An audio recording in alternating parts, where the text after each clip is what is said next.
Students, ഇന്ന് നമുക്ക് മോൾ കൺസെപ്റ്റുമായി ബന്ധപ്പെട്ട ചില ഇമ്പോർട്ടൻറ്റ് പ്രോബ്ലംസ് ഡിസ്കസ് ചെയ്യാം. Okay, first problem, please listen. Calculate mass of A carbon 12 atom.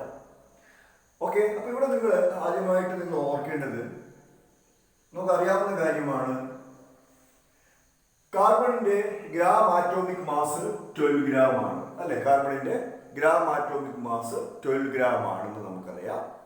12 ആണ് കാർബണിന്റെ ആറ്റോമിക് മാസ്, 12U ആണ് കാർബണിന്റെ ആറ്റോമിക് മാസ്. അപ്പോൾ gram atomic mass of carbon 12 എത്രയാണ്? 12 ഗ്രാം ആണ്. പിന്നെ നമ്മൾ പഠിച്ച കാര്യമാണ്, yes, gram atomic mass of any element contains Avogadro number of atoms. അപ്പോൾ ഇവിടെ 12 gram of carbon 12 contains 6.022 into 10 raised to 23 atoms. Okay, അങ്ങനെയാണെങ്കിൽ യെസ്, മാസ് ഓഫ്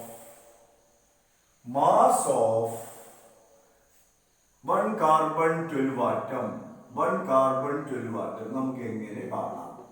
ഓക്കെ, നോക്കിക്കോളൂ നിങ്ങൾ. നോക്കുക, 12 gram carbon 12 6.022 into 10 raised to 23 atoms ഉണ്ടെങ്കിൽ അല്ലേ, 1 ആറ്റത്തിന്റെ mass എത്രയാണ് എന്നാണ് ചോദ്യം. അതാണ് ക്വസ്റ്റ്യൻ. ചെറിയ ക്ലാസ്സിൽ പഠിച്ച സിമ്പിൾ മാത്തമാറ്റിക്സ് ആണ് ഇവിടെ നിങ്ങൾ യൂസ് ചെയ്യേണ്ടത്. ഞാനൊരു എക്സാമ്പിൾ പറയാം. ഓക്കെ, 40 റുപ്പീസിന് 10 മാങ്ങ കിട്ടുമെങ്കിൽ ഒരു മാങ്ങയുടെ വില എത്രയായിരിക്കും? നമുക്കറിയാം. യെസ്, അത്രയാണ്. 10 മാങ്ങയുടെ 40 റുപ്പീസ് ആണെങ്കിൽ ഒരു മാങ്ങയുടെ വില എത്രയാണ്? 4 റുപ്പീസ് ആണ് അല്ലേ. 4 റുപ്പീസ് ആണ്. ഇത് നിങ്ങൾക്ക് എങ്ങനെയാണ് കിട്ടിയത്? 40/10 അല്ലേ. 40/10 ആണ്. അതായത് ഇതാണ് കാണേണ്ടത്. അപ്പോൾ നമ്മൾ എന്ത് ചെയ്യും? 1 into 40 means 40/10. അതുപോലെയാണ് ഇതും. 6.022 into 10 raised to 23 കാർബൺ എന്താണ് കാർബൺ ആറ്റങ്ങളുടെ മാസ് 12 ഗ്രാം ആണെങ്കിൽ ഒരു കാർബൺ 12 ആറ്റത്തിന്റെ മാസ് എത്ര ഗ്രാം ആയിരിക്കും? ഇത് നിങ്ങൾ എങ്ങനെ കാണും? Yes, 1 into 12. That means 12 divided by 6.022 into 10 raised to 23 ആണ്. അപ്പോൾ ഇത് നമ്മൾ സോൾവ് ചെയ്താൽ കിട്ടുന്ന answer 1.992 into 10 raised to -23 gram ആണ്. ഇതാണ് 1 കാർബൺ 12 ആറ്റത്തിന്റെ മാസ്. ഓക്കെ, ഇതുപോലുള്ള വേറൊരു പ്രോബ്ലം കൂടി നമുക്ക് ഡിസ്കസ് ചെയ്യാം. യെസ്, ക്വസ്റ്റ്യൻ ഇതാണ്. Calculate mass of 1 water H2O, 1 water molecule. ഇതാണ് ക്വസ്റ്റ്യൻ. ഓക്കെ, അപ്പൊ വാട്ടർ മോളിക്യൂൾ ആണ് അല്ലെ. അപ്പൊ ഇവിടെ എന്താണ് നമുക്ക് പറയാം? Yes, gram molecular mass of water, gram molecular mass of water എത്രയാണ്? ഒരു ഹൈഡ്രജന്റെ ആറ്റോമിക് മാസ് 1 ആണെന്നും ഓക്സിജന്റെ 16 ആണെന്നും നിങ്ങൾക്കറിയാം. അപ്പൊ എന്താ? 2 into 1 അല്ലെ, പ്ലസ് ഓക്സിജന്റെ 16, 18 ഗ്രാം ആണ്. നേരത്തെ ചെയ്തതുപോലെ തന്നെയാണ്. അപ്പോ നമുക്ക് പറയാം, ഓക്കെ, ഒരു മോളിക്യൂളിന്റെ ഗ്രാം മോളിക്കുലാർ മാസ് എത്രയാണോ അത്രയും ഗ്രാമിൽ അവോഗാഡ്രോ നമ്പർ ഓഫ് മോളിക്യൂൾസ് ഉണ്ടാവും. അപ്പോൾ ഇവിടെ നമുക്ക് പറയാം 18 gram H2O contains എന്താ 6.022 into 10 raised to 23 water molecules. Okay, 10 raised to 23 water molecules. Okay, അങ്ങനെയാണെങ്കിൽ mass of one water molecule, one H2O molecule നമുക്ക് എങ്ങനെ കാണാം? ഓക്കെ, നേരത്തെ ചെയ്ത പോലെ തന്നെയാണ്. അപ്പൊ ഇവിടെ 18 gram വാട്ടറിൽ 6.022 into 10 raised to 23 water molecules ഉണ്ട്. ഓക്കെ, അത്രയും മോളിക്യൂൾസ് ഉണ്ട്. അങ്ങനെയാണെങ്കിൽ 1 മോളിക്യൂളിന്റെ മാസ് എത്രയാണ് എന്നാണ് ക്വസ്റ്റ്യൻ. അപ്പോ ആൻസർ ഇതാണ് കാണേണ്ടത്. അപ്പൊ 1 into 18, അതായത് 18 divided by 6.022 into 10 raised to 23. അതാണ് ഇവിടെ ആൻസർ. അപ്പോൾ ഇത് സോൾവ് ചെയ്ത് കഴിഞ്ഞാൽ നിങ്ങൾക്ക് കിട്ടുന്ന answer 2.99 into 10 raised to -23 gram ആണ്. ഓക്കെ, അപ്പോൾ വാട്ടറിന്റെ മോളിക്കുലർ മാസ് 18 ആണ്. അതുകൊണ്ട് തന്നെ gram molecular mass of water 18 gram ആണ്. അപ്പോൾ നമുക്കറിയാം ഒരു മോളിക്യൂളിന്റെ മോളിക്കുലർ മാസ് എത്രയാണോ അത്രയും ഗ്രാം, അതായത് ഗ്രാം മോളിക്കുലർ മാസിൽ എപ്പോഴും അവോഗാഡ്രോ നമ്പർ ഓഫ് മോളിക്യൂൾസ് ഉണ്ടാവും. അപ്പോൾ ഇവിടെ 18 gram water contains 6.022 into 10 raised to 23 molecules. 18 gram വാട്ടറിൽ 6.022 into 10 raised to 23 മോളിക്യൂൾസ് ഉണ്ടാവും. അങ്ങനെയാണ് 1 മോളിക്യൂളിന്റെ മാസ്, 1 വാട്ടർ മോളിക്യൂളിന്റെ മാസ് എന്താണ് എന്നാണ് ക്വസ്റ്റ്യൻ. അപ്പൊ നമുക്ക് എങ്ങനെ കിട്ടും? Mass of 1 water molecule equal to 18 divided by 6.022 into 10 raised to 23. Answer 2.99 into 10 raised to -23 gram. Okay, next problem. Calculate number of molecules present in 1 gram of water. ഈ problem രണ്ട് രീതിയിൽ നമുക്ക് ചെയ്യാം. Method 1. Here molecular mass, or we can say gram molecular mass of H2O is 18 gram. Gram molecular mass of H2O is 18 gram. That means 18 gram H2O contains 6.022 into 10 raised to 23 molecules. നമുക്കറിയാം. Yes, അങ്ങനെയാണെങ്കിൽ അല്ലേ? Yes. Therefore, number of molecules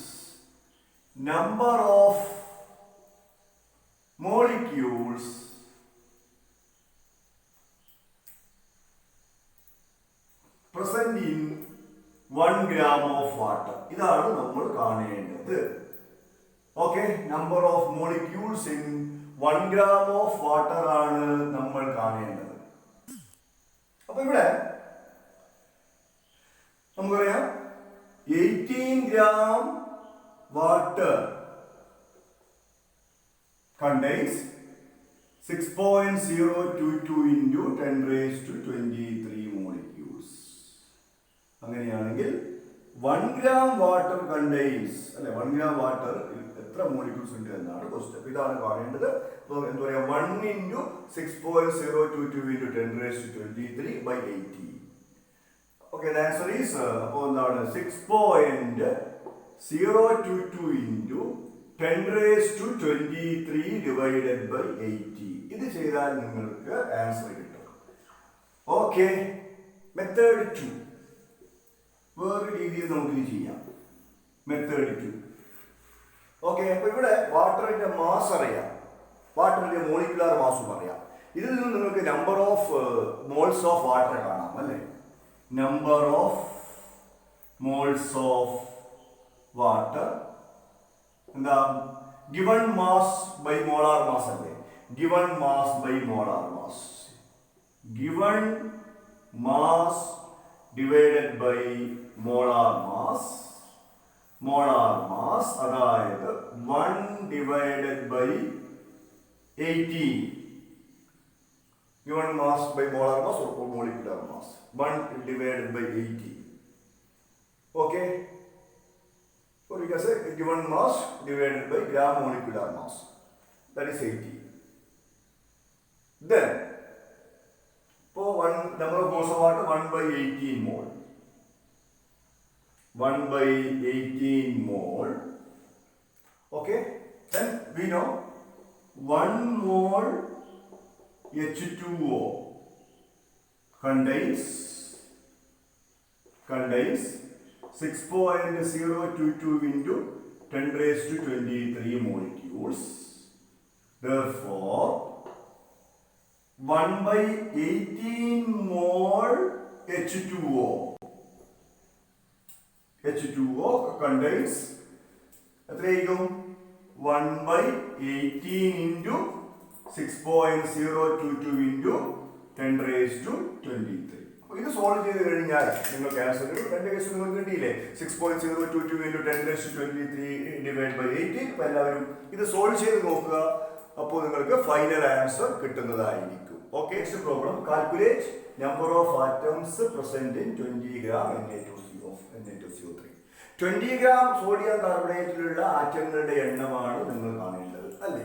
അപ്പോൾ നമുക്ക് ആദ്യം എന്ത് ചെയ്യാം? Molecular mass of Na2CO3 sodium carbonate കാണാം. അപ്പോൾ ഇവിടെ 2 സോഡിയം ഉണ്ട്. സോഡിയത്തിന്റെ ആറ്റോമിക് മാസ് 23 ആണ്. 2 into 23 പ്ലസ് കാർബണിന്റെ ആറ്റോമിക് മാസ് 12 ആണ്. ഇവിടെ 3 ഓക്സിജൻ ഉണ്ട്. അപ്പോൾ 3 into 60. ഓക്കെ, അപ്പോൾ ഇത് സോൾവ് ചെയ്ത് കഴിഞ്ഞാൽ നിങ്ങൾക്ക് 106 എന്ന് കിട്ടും. 106. അങ്ങനെയാണെങ്കിൽ മോളിക്കുലർ മാസ് ഓഫ് Na2CO3 106 ആണെങ്കിൽ അല്ലേ, gram molecular mass of Na2 എന്താണ്? Gram molecular mass of Na2CO3 106 gram ആയിരിക്കും. ഇതിൽ നിന്ന് നിങ്ങൾക്ക് നമ്പർ ഓഫ് മോൾസ് കാണാം. Yes, next step number of moles. Okay, number of moles കാണാം. Given mass by gram molecular mass. Given mass എത്രയാ? 20 gram divided by gram molecular mass 106 gram. Okay, അപ്പോൾ 20 divided by 106 ആണ് number of moles present in 20 gram of Na2CO3. Okay, ഇത്രയും moles ഉണ്ട് എന്ന് പറയാം. ഇനി നമുക്ക് എന്തറിയാം? ഇപ്പൊ number of moles present in number of moles of അല്ലെ എന്താ moles of Na2CO3 in 20 gram. 20 ഗ്രാമില് 20 by 106 മോൾസ് ഉണ്ട് എന്ന് പറയാം. ഓക്കെ, പിന്നെ നമുക്ക് എന്താ അറിയാം? 1 mole equal to 1 mole of Na2CO3 equal to എന്താ 6.022 into 10 raised to 23 molecules ആണ്. അങ്ങനെയാണെങ്കിൽ ഇവിടെ എത്ര മോൾസ് ആണുള്ളത്? 20 by 106 മോൾസ് അല്ലേ? അപ്പോ 20 by 106 മോൾസ് ഓഫ് Na2CO3 ഇതില് എത്ര മോളിക്യൂൾസ് ഉണ്ടാവും? എത്ര സോഡിയം കാർബണേറ്റ് ഉണ്ടാവും? 20 by 106 into 6.022 into 10 raised to 23 molecules ഉണ്ടാവും. യെസ്, ഇനി നമ്മൾ എന്താണ് കാണേണ്ടത്? 20 by 106 into 6.022 into 10 raised to 23 Na2CO3 മോളിക്യൂൾസിൽ എത്ര ആറ്റംസ് ഉണ്ട് എന്നാണ് കാണേണ്ടത് അല്ലേ? അപ്പോ നെക്സ്റ്റ് സ്റ്റെപ്പ് നമുക്ക് എന്ത് പറയാം? Number of atoms present in 1 molecule of Na2CO3. 1 molecule of Na2CO3. There are 3 oxygen, 1 carbon, 2 sodium, 6 atoms. അങ്ങനെയാണെങ്കിൽ അല്ലേ നമുക്ക് പറയാം therefore number of atoms present in 20 gram Na2CO3 contains 20 by 106 into 6.022 into 10 raised to 23 molecules. So, number of atoms present in 20 by 106 into 6.022 into 10 raised to 23 Na2CO3 molecules. So, 6 into 20 by 106 into 6.022 into 10 raised to 23 atoms ആയിരിക്കും അല്ലേ? ഇത് solve ചെയ്ത് കഴിഞ്ഞാൽ നിങ്ങൾക്ക് answer കിട്ടും. അപ്പോൾ number of atoms present in 1 molecule of Na2CO3 6 atoms ആണെന്ന് അറിയാം. അങ്ങനെയാണെങ്കിൽ എന്താണ് number of atoms present in 20 by 106 into 6.022 into 10 raised to 23 molecules എന്തായിരിക്കും? ഒരു മോളിക്യൂളിൽ 6 ആറ്റം. അപ്പോൾ 20 by 106 into 6.022 into 10 raised to 23 molecules എത്ര ആറ്റങ്ങൾ ഉണ്ടാവും? 6 into 20 by 106 into 6.022 into 10 raised to 23 atoms ഉണ്ടാവും. ഇത് നിങ്ങൾ സോൾവ് ചെയ്ത് കഴിഞ്ഞാൽ നിങ്ങൾക്ക് ഇവിടെ ആൻസർ കിട്ടുന്നതാണ്. Okay, next problem. Calculate the number of molecules present in 56 ml of CO2 at NTP. Okay. അപ്പോൾ NTP നോർമൽ ടെമ്പറേച്ചർ ആൻഡ് പ്രഷറിലുള്ള 56 ml കാർബൺ ഡൈ ഓക്സൈഡിലുള്ള മോളിക്യൂൾസിന്റെ എണ്ണം കാണാം. അപ്പോൾ നമുക്ക് ആദ്യം നമ്പർ ഓഫ് മോൾസ് കാണാം അല്ലേ? Number of moles of 56 ml CO2. ഇവിടെ നമുക്ക് എങ്ങനെ കാണാൻ പറ്റും? given volume at NTP divided by 22.4 liter. Given volume at NTP divided by 22.4 liter. ഇവിടെ given volume എത്രയാ? 56 milliliter ആണ് അല്ലേ? ml ആണ്. അപ്പോൾ നിങ്ങൾ സ്വാഭാവികമായിട്ടും എന്ത് ചെയ്യണം? ഈ 22.4 ലിറ്ററിനെ മില്ലി ലിറ്ററിലേക്ക് കൺവേർട്ട് ചെയ്യണം. അപ്പോൾ 22,400 മില്ലി ലിറ്റർ എന്ന് കിട്ടും. ഓക്കെ, അപ്പോൾ അത്രയും മോൾസ് എന്ന് നിങ്ങൾക്ക് കിട്ടി. അത്രയും moles, number of moles of പിന്നെ CO2 present in 56 ml.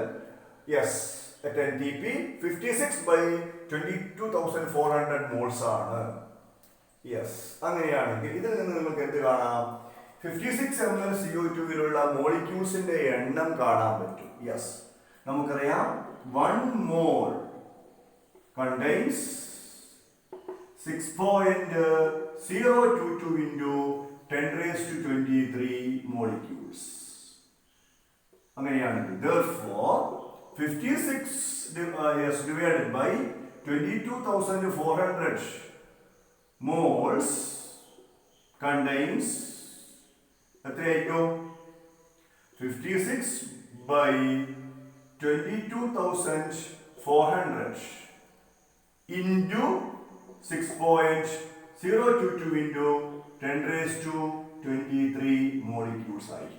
ഇത് സോൾവ് ചെയ്ത് കഴിഞ്ഞാൽ നിങ്ങൾക്ക് ആൻസർ കിട്ടും. ആദ്യം നമ്മൾ number of moles of CO2 കിട്ടി. നമ്മൾ പഠിച്ച ഇക്വേഷൻ ആണ് given volume at NTP divided by 22.4 litre, അതായത് 56 ml ഡിവൈഡഡ് ബൈ 22,400 ml. അപ്പോൾ അത്രയും മോൾസ് നിങ്ങൾക്ക് കിട്ടി.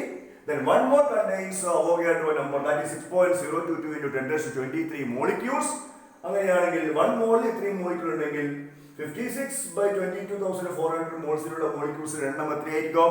56 by 22,400 into 6.022 into 10 raised to 23 molecules ആയിരിക്കും. Next problem, find out the volume of 14 gram of nitrogen at NTP. Yes. അപ്പോൾ ഇവിടെ നമുക്ക് ആദ്യം number of moles of nitrogen കാണാം. ഓക്കെ, അതായത് നൈട്രജന്റെ gram molecular mass, GMM, gram molecular mass of nitrogen നമുക്കറിയാം 14 N2 ആണല്ലേ, നൈട്രജൻ N2. അപ്പോൾ 14 + 14 28 ഗ്രാം ആണ്. ഇതിൽ നിന്ന് നമുക്ക് നമ്പർ ഓഫ് മോൾസ് കാണാം. നമ്പർ ഓഫ് മോൾസ് അല്ലേ? എന്താ? Given mass divided by molar mass ആണ്. Given mass 40 by molar mass or gram molecular mass 28. 14 by 28 അതായത് 1/2 0.5 മോൾ എന്ന് കിട്ടി. യെസ്. ഓക്കെ, ഇവിടെ നമ്മൾ എന്താ കാണേണ്ടത്? Volume of 14 gram of nitrogen at NTP ആണ് കാണേണ്ടത്. അപ്പോൾ ഇത് നമ്മൾ പഠിച്ച വേറെ ഇക്വേഷൻ ആണ്.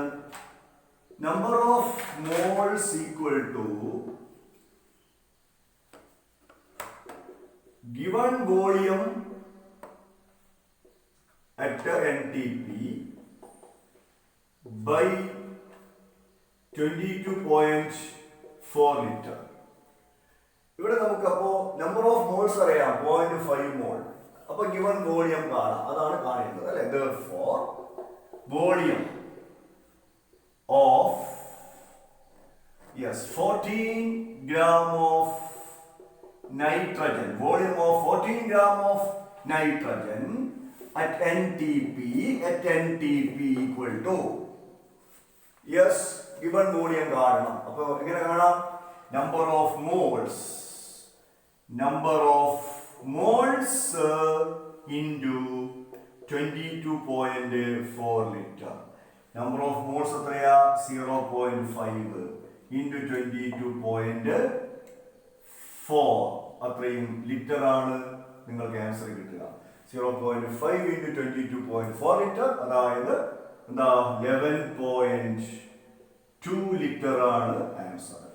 11.2 ലിറ്റർ.